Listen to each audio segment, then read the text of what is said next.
Hora Extra está no ar com os seguintes destaques da Justiça do Trabalho goiana. TRT celebra Dia da Bandeira Nacional e apresenta um novo símbolo da 18ª Região Trabalhista. O trabalhador tem garantido o direito de ir para casa descansar após um dia de trabalho. É o chamado intervalo interjornada. Crescimento econômico e mercado de trabalho em 2011 são assuntos do quadro de entrevistas. Numa cerimônia rápida, mas simbólica, o Tribunal Regional do Trabalho de Goiás comemorou o Dia da Bandeira Nacional. Em homenagem aos 20 anos de instalação da 18ª Região, o TRT também apresentou a sua nova bandeira.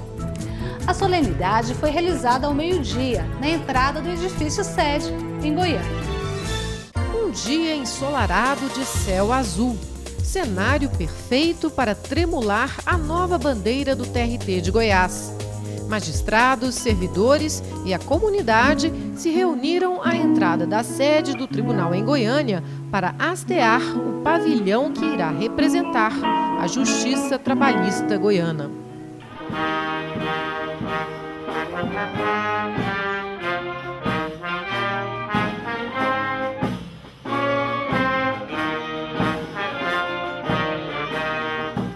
Nas varas do trabalho localizadas no interior do estado de Goiás, ocorreu o hasteamento simultâneo da nova bandeira. Foi mais um ato comemorativo dos 20 anos de instalação do TRT da 18ª Região. Foram apresentadas 4 propostas gráficas para a nova bandeira do TRT de Goiás. Durante sessão do Tribunal Pleno, os desembargadores fizeram a escolha. Esta aqui, que faz referência à bandeira do estado de Goiás e à balança, símbolo da justiça. A solenidade, realizada ao meio-dia na entrada do edifício sede em Goiânia, contou com a apresentação da banda de música da Polícia Militar do estado de Goiás.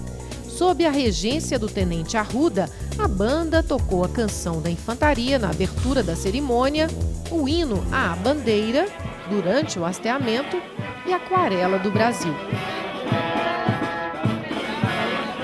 Uma equipe da Polícia Militar conduziu o pavilhão nacional, integrado pela nova bandeira do TRT, pela bandeira de Goiás, pela bandeira do Brasil e a do município de Goiânia. A desembargadora Cátia Albuquerque hasteou o novo símbolo da 18ª Região.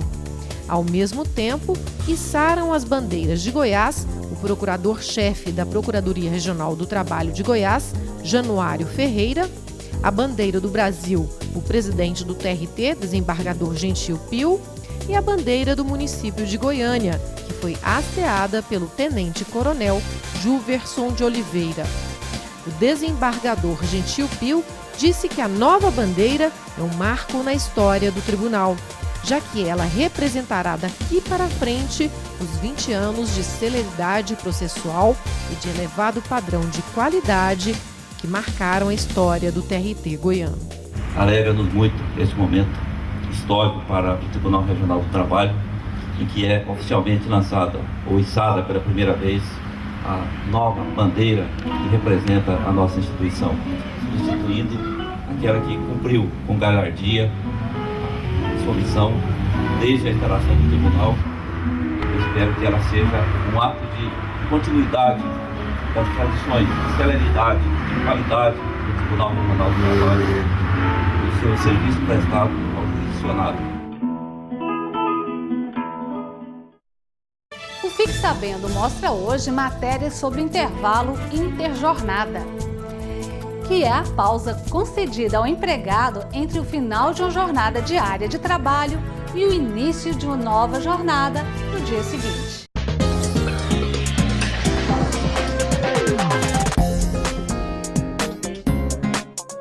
O intervalo interjornada de no mínimo 11 horas assegura ao trabalhador lapso temporal diário para sua fruição pessoal, como ser social e familiar. Segundo a doutrina, esse tipo de intervalo mais largo é que cria condições mínimas para o trabalhador enquanto ser humano completo e como cidadão.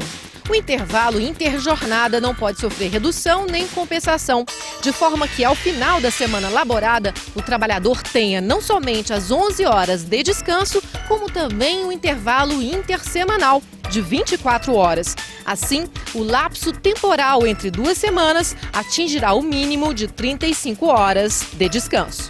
Os empregados sujeitos a horários variáveis nos serviços de telefonia, telegrafia submarina e subfluvial, radiotelegrafia e radiotelefonia têm intervalo interjornada especial de 17 horas. Algumas categorias específicas também têm intervalo especial, como os trabalhadores no setor petrolífero, ferroviários, jornalistas, aeronautas, entre outros profissionais. A jurisprudência já pacificou que as horas trabalhadas em seguida ao repouso semanal de 24 horas, com prejuízo do intervalo mínimo de 11 horas, devem ser remuneradas como extraordinárias, inclusive com o respectivo adicional. A CLT prevê apenas uma infração administrativa pela inobservância da concessão desse intervalo. A doutrina e a jurisprudência é que vem construindo uma nova ordem jurídica com relação a isso. No caso específico do intervalo associado ao repouso semanal, nós temos uma jurisprudência específica do Tribunal Superior do Trabalho, a súmula 110, que diz que o empregado tem direito ao intervalo de 11 horas e ao intervalo de 24 horas semanais, de uma forma que em cada semana de trabalho ele tenha 35, ao final de cada semana de trabalho, ele tenha 35 horas de repouso. É por isso que a gente admite legal as jornadas 12 por 36 ou 24 por 72, porque nesse caso o intervalo de 35 horas está preservado. A inobservância desse intervalo, nesse caso específico, ela importa no pagamento das horas suprimidas como horas extras. Os juízes, os doutrinadores defendem a extensão dessa interpretação para todos os casos em que houver a supressão desse intervalo interjornada. No próximo bloco, conversamos com o presidente da Federação das Indústrias do Estado de Goiás, FIEG, Pedro Alves de Oliveira. Ele fala sobre o crescimento econômico e o mercado de trabalho em 2011. Voltamos já. O trabalhador em contrato de experiência tem direito à estabilidade provisória? A garantia de emprego de 1 ano para empregados acidentados ou com doença profissional, após o retorno da licença, deve ser estendida aos trabalhadores admitidos por contrato de experiência. Nesse sentido, já decidiu o Tribunal Superior do Trabalho.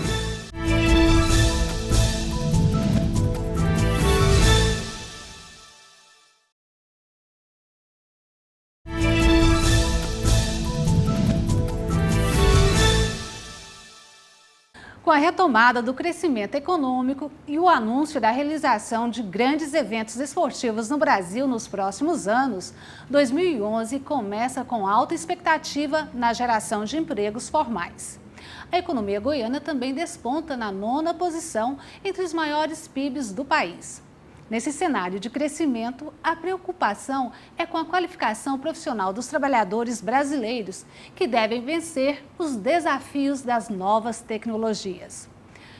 Sobre o assunto, nós conversamos agora com o presidente da Federação das Indústrias do Estado de Goiás, FIEG, Pedro Alves de Oliveira. Doutor Pedro, obrigada pela presença. Eu que agradeço, Márcia. O senhor tomou posse em novembro. O senhor cumprirá um mandato de 4 anos. Quais são os desafios do empresariado goiano durante esse período? Nós temos muitos desafios a cumprir aí pela frente. Nós temos desafios internos no nosso estado, temos desafios na esfera federal. Começando aí pelo nosso estado, nós temos o desafio de trazer cada vez mais a modernização das nossas indústrias, né? Para isso se insere a Federação da Indústria. No âmbito dos trabalhadores, nós temos que trabalhar muito, levando a esses trabalhadores a condição de que eles possam qualificar mais as suas mãos de obras, né? Nós utilizaremos aí o nosso SESI para que faça um atendimento cada vez mais crescente para os trabalhadores no âmbito social e na área de formalização e qualificação de mão de obra. Nós teremos o SENAI trabalhando nesse sentido, quer dizer, é um desafio. Nós já, inclusive, colocamos para o nosso assessor, que é o nosso superintendente do SESI-SENAI, que nós queremos um número maior de filhos de trabalhadores e trabalhadores nas nossas unidades escolares, né? Isso é uma demanda que existe. Nós temos no Estado desafios como o nosso problema de infraestrutura. O Estado está com um problema sério de infraestrutura. Nós temos a nossa energia elétrica aí que está comprometida. Precisamos encontrar uma solução para isso. Tem indústrias que querem se instalar no Estado e outras até que instalarem que não tem condição de funcionamento porque a energia não tem condição. Nós temos dificuldades aí nas nossas estradas, né? As nossas estradas que precisam ser melhoradas. Nós estamos num estado aí altamente produtor e precisamos melhorar as condições das nossas estradas. As estradas vicinais, as rodovias, tudo precisamos melhorar, né? Temos que melhorar nosso aeroporto. Nosso aeroporto está tão decantado, aeroporto aí, que a gente que tem recebido inúmeras missões externas, até de outros países, quando chega nesse aeroporto, fala assim, poxa, mas o estado de Goiás, o estado tão pujante, aí falam tanto, e com o aeroporto nessas condições, na esfera federal, nós temos desafios que já parece até uma retórica, né? Como o desafio da reforma tributária, que nós não podemos desistir disso. O Brasil é um país da mais alta viabilidade do mundo, mas esse marasmo tributário que nós temos tem emperrado o nosso crescimento econômico. Nós precisamos, não é só baixar os impostos, não, precisamos, sobretudo, simplificar a nossa carga tributária. O nosso ICMS, de um estado para o outro, é uma complexidade muito grande. Muitas vezes uma indústria vai vender para um estado e fica impossibilitada porque a legislação daquele estado do ICM não viabiliza a comercialização. Temos que entender que o Brasil é um todo, o Brasil é um país e que os estados têm que ter a liberdade de se intercomunicar comercialmente, né? Então precisamos de articular isso aí. Tem uma legislação trabalhista que nós devemos procurar cada vez mais uma aproximação de capital e trabalho. É preciso que haja um entendimento de que o trabalhador, funcionário, servidor, e o trabalhador empresário, que é o investidor, e nenhum sobrevive sem o outro. Ambos são importantes, né? E, por exemplo, o trabalhador empresário, ele é um trabalhador que ele trabalha em média 15 horas por dia, põe o seu capital em risco, né? É uma pessoa que não tem férias, não tem 13º, né? Não tem hora extra, né? E ainda arca com o ônus dos impostos, da responsabilidade social com todos os seus servidores. Então é preciso que haja um diálogo mais franco, uma aproximação maior entre capital e trabalho, para que a gente promova o desenvolvimento desse país aí, né? Nós temos aí o problema de mão de obra qualificada. O próprio presidente, o mês passado, nós estivemos com o presidente em Brasília, num evento, e ele disse que vai colocar mais 140 escolas técnicas no Brasil. E isso é uma notícia alvissareira, porque... Mas ainda é pouco, né? Ainda é pouco em função da perspectiva de crescimento do nosso país. Mas aí você tem que somar o esforço do Estado, da União. O Estado também tem que dar a sua participação. Por exemplo, nós temos uma Universidade Estadual de Goiás que, às vezes, os cursos que ela está promovendo não vêm atender a demanda que existe no Estado. Por exemplo, você levar lá para o interior do Estado, vamos supor, você coloca uma escola de filosofia, não está numa cidade que ela é eminentemente agropecuária. É lógico, precisamos dos professores qualificados, até precisamos melhorar o salário dos professores, mas de repente não é isso que aquela população daquele local quer. O senhor acredita que as escolas públicas, a segunda fase do ensino fundamental, o antigo 2º grau, deveria ser técnico? Tem que ser consorciado. Nós temos no o SESI-SENAI o ensino articulado, que nós chamamos, né? Que é a formação escolar juntamente com a formação técnica. Então, o aluno nosso do SESI-SENAI, que está dentro desse processo de ensino estipulado, ele termina o segundo grau, mas já termina com formação profissional. E automaticamente ele já sai com emprego garantido, porque ele tem uma qualificação profissional. E o Brasil deve caminhar nesse sentido. E o governo federal já tem consciência disso. A expectativa nossa é que a nossa presidente Dilma venha dar prosseguimento nessa direção. O Brasil nosso é o país mais viável do mundo, na minha concepção. Você faz todas as análises naturais do país, é um país que não tem no mundo igual. Condições de solo, clima, condições de água, tudo no Brasil é altamente favorável, né? Agora, precisamos qualificar esses trabalhadores, esses jovens, para que atenda essa demanda crescente no nosso país. Hoje em dia, a qualificação do trabalhador depende muito da iniciativa própria do profissional. E muitos reclamam que, após qualificados, nem sempre o empresariado reconhece e gratifica, em termos de salário, esse profissional mais qualificado. Às vezes ele reclama que recebe o mesmo tanto do menos qualificado. Isso de fato acontece? Hoje não acontece isso. Sabe por quê? Porque se uma empresa tem um funcionário que ele se qualifica, tem outra empresa de olho nele. Então, se ela não remunerar ele com o melhor valor, outra empresa vem e busca ele para trabalhar na outra empresa. Então, existe hoje uma concorrência em cima de profissionais qualificados, competentes, né? Justamente pelo nosso crescimento econômico, né? Então, isso aí é uma coisa que os jovens podem buscar a qualificação. Agora, não está tendo emprego para quem não tem qualificação. Quer dizer, cada vez mais a nossa economia moderniza, as nossas indústrias se tornam empresas modernas, né? E aí é preciso que esses trabalhadores venham buscando essa qualificação até para operacionalizar os nossos maquinários, né? A nossa indústria. Que tipo de qualificação é mais desejada, mais demandada pelo mercado? Aí a qualificação, no caso da indústria, são a qualificação para trabalhar atender a demanda das indústrias, né?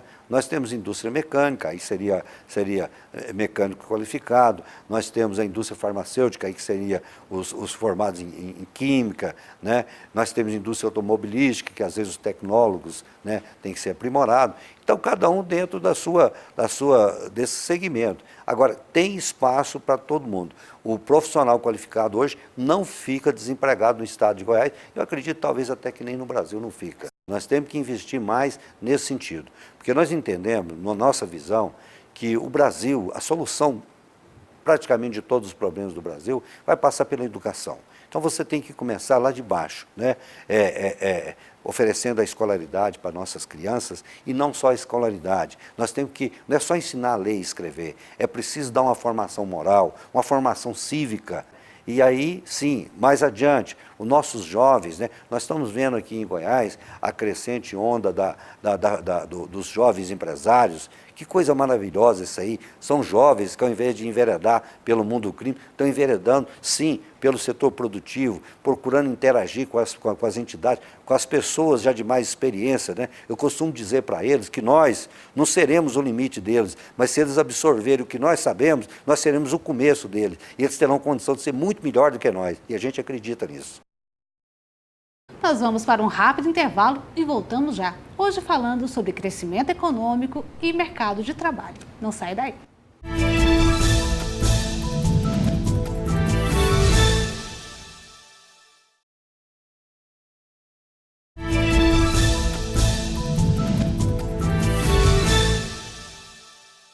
Nós estamos de volta com o nosso quadro de entrevistas, hoje falando sobre crescimento econômico e mercado de trabalho com o presidente da FIEG, Pedro Alves de Oliveira. Doutor Pedro, as perspectivas para 2011 são boas, apesar do governo já ter anunciado que vai haver corte no orçamento em 2011? Eu acredito que corte no orçamento, se for corte naquilo que é supérfluo, é muito bom, porque significa que o governo deixa de gastar com aquilo do desnecessário. Cortar em investimentos é ruim, porque o país não pode cortar os investimentos. Nós estamos precisando de alocar mais recursos para os investimentos. E aí nós entramos numa seara que seria a gestão pública, que a gente sempre apregou que tem que haver uma melhoria na gestão pública, de gastar o dinheiro melhor. Porque se a gente for gastar o dinheiro, o poder público vai gastar o dinheiro de forma errada, cada vez mais ele vai nos exigir mais impostos. E não é por aí. Nós temos que conter os gastos desnecessários para que haja um equilíbrio financeiro do governo entre despesas e receitas, né? Mas a perspectiva, eu acho que não só de Goiás, mas do Brasil, é muito boa. O Brasil é hoje o celeiro do mundo. O mundo inteiro hoje vê o Brasil como a solução de alimento para o mundo inteiro. Sobre o estado de Goiás, quais são os principais problemas e quais são as principais oportunidades que a economia goiana oferece? Bom, os principais problemas, a gente já fez uma alusão, o problema Passa da nossa pela energia, estrutura, né? A estrutura que nós temos que melhorar bastante, né? Agora, as oportunidades, a gente vê que tem muitas, né? O estado, além de ser um estado agropecuário, o estado está desenvolvendo muito o seu parque industrial. Então, a agricultura foi o início de tudo, a pecuária foi o início de tudo. Mas hoje nós temos uma indústria desenvolvida, né? Nós temos um parque farmacêutico, de indústria farmacêutica, que é um dos melhores do mundo, do Brasil, pode-se dizer até do mundo. Nós hoje já produzimos carro, temos 2 indústrias de automóveis, de veículos no estado, temos indústria de tratores, né? A nossa indústria alimentícia é uma indústria que exporta para o mundo também. Então, o Estado é o Estado que nós podemos acreditar, podemos ter um otimismo muito grande com isso.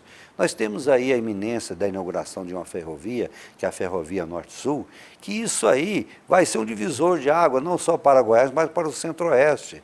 Por quê? A nossa produção que é exportada, atualmente, ela vai daqui para o sul do país, para lá de Paraná, Paranaguá, para lá, subir para chegar no Atlântico Norte. Agora, o que vai acontecer? Essa produção nossa já vai direto daqui para o Porto de Itaqui, no Maranhão, já às portas dos Estados Unidos, às portas da Europa e também até às portas da Ásia, através do Canal do Panamá.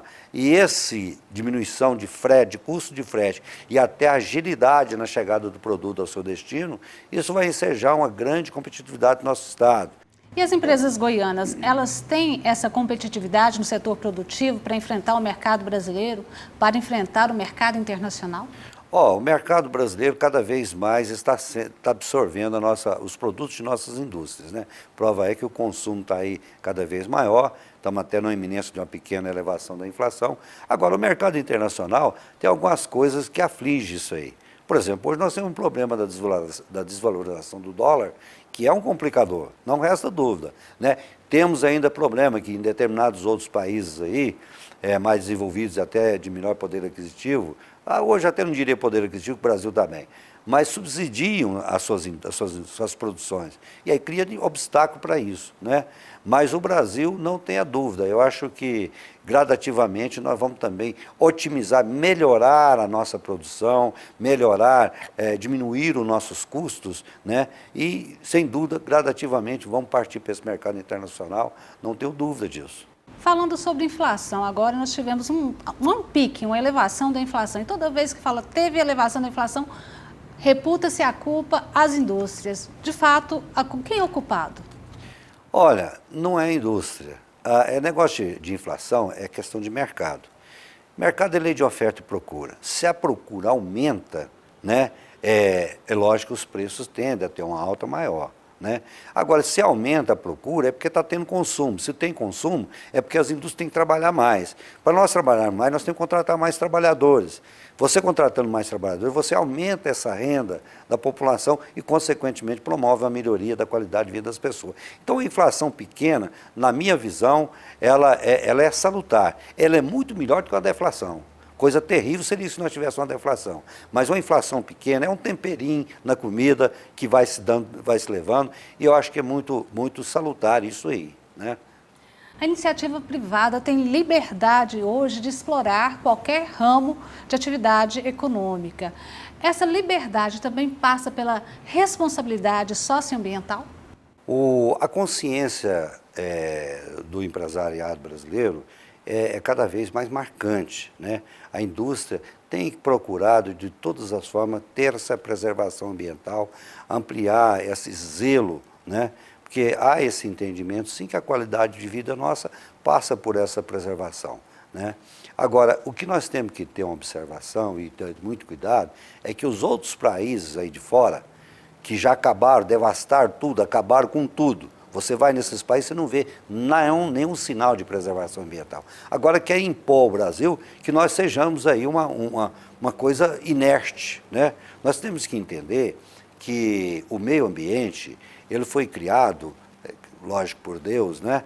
Mas que o homem deve utilizar com responsabilidade. Então nós temos que ter esse ponto de equilíbrio, né? Explorar economicamente, mas tendo a responsabilidade ambiental, né?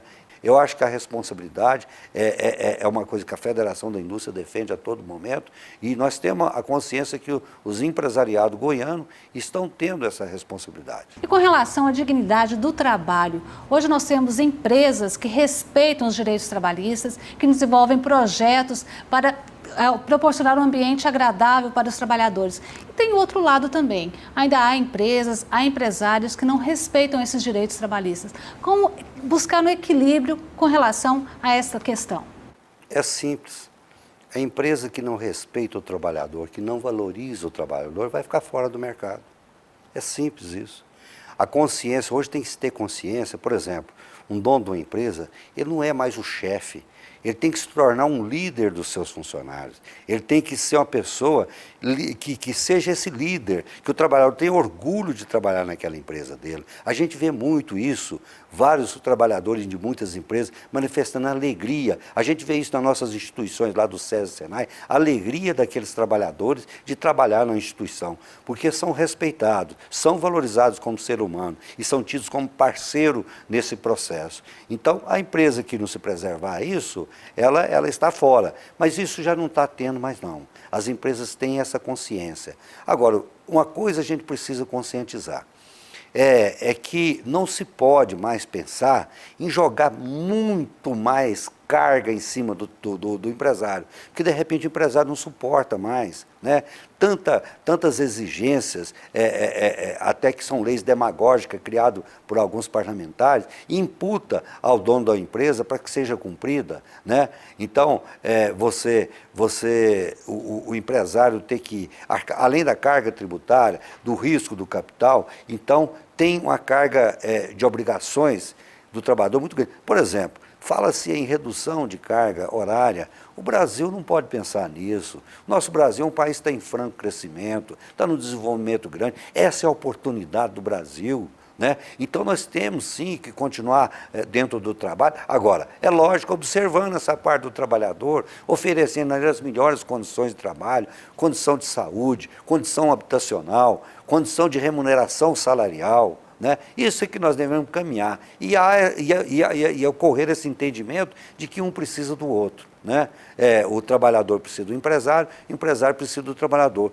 Um sem o outro não sobrevive, é o caos total, é o fim da renda, é o fim e é o aparecimento da pobreza. Então é preciso cada um dentro do seu espaço, mas valorizando sempre um e o outro aí. E eu acredito que essa mentalidade está crescendo cada vez mais e as pessoas que não reconhecer que tem que valorizar o seu trabalhador, está fora do mercado. Eu conversei com Pedro Alves de Oliveira, presidente da FIEG. Doutor Pedro, mais uma vez, obrigada pela presença aqui no Hora Extra. Nós é que agradecemos, estamos sempre à disposição e parabéns pelo programa. Obrigada. Esta edição do Hora Extra chega ao fim. Muito obrigada pela sua atenção e até a próxima semana. Nos vemos lá.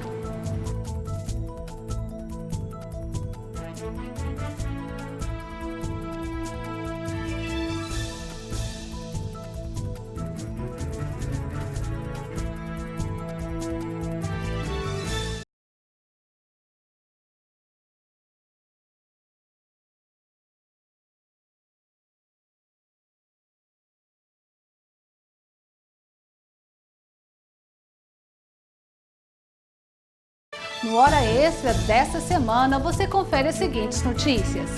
TRT celebra Dia da Bandeira Nacional e apresenta o novo símbolo da 18ª Região Trabalhista. O trabalhador tem garantido o direito de ir para casa descansar após um dia de trabalho. É o chamado intervalo interjornada. E no bloco de entrevistas, conversamos com o presidente da FIEG, Pedro Oliveira. Ele fala sobre crescimento econômico e mercado de trabalho em 2011. Aguardamos você!